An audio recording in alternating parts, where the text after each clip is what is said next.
આ સાહેબ 2 જણા ઠેકર હોય, 1 જણો અમે લઈએ જિંદગી એટલે કે ગરદી કરાવે, ઉપર ચડી જાય ઉતરે સાહેબ, અને પછી એમાં પાકીટ મારતા થાય એવી રીતે, અને અમે ધંધો કરતા હતા પણ આજીવન નહીં કરી. અને પંડિત સાહેબને, પંડિતને, ગઢવીને, અમીનને, સંજયને, પછી જયસુખભાઈને, એમાં 5-6 જણાને સાહેબ એસટી કર્મચારીઓની અંદર ભાગ આપતા હતા.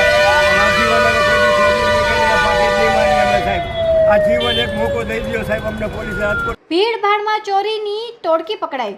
રાજકોટમાં એસટી બસ સ્ટેશન સહિત ભીડભાડવાળા વિસ્તારોમાં મુસાફરોની ભીડનો લાભ લઈ પાકીટ અને નાણાંની ચોરી કરતી સંગઠિત ટોળીઓને એ ડિવિઝન પોલીસે ઝડપી લીધા છે.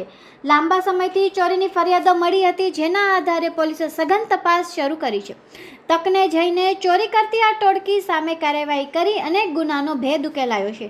પોલીસે ચોરાયેલા નાણાં અને સામાન પણ કબજે કરી લીધો છે. પોલીસોનું કહેવું છે કે જાહેર સ્થળે સતર્ક રહેવું જરૂરી છે અને શંકાસ્પદ પ્રવૃત્તિ દેખાય તો તરત જ પોલીસને જાણ કરવી જરૂરી છે.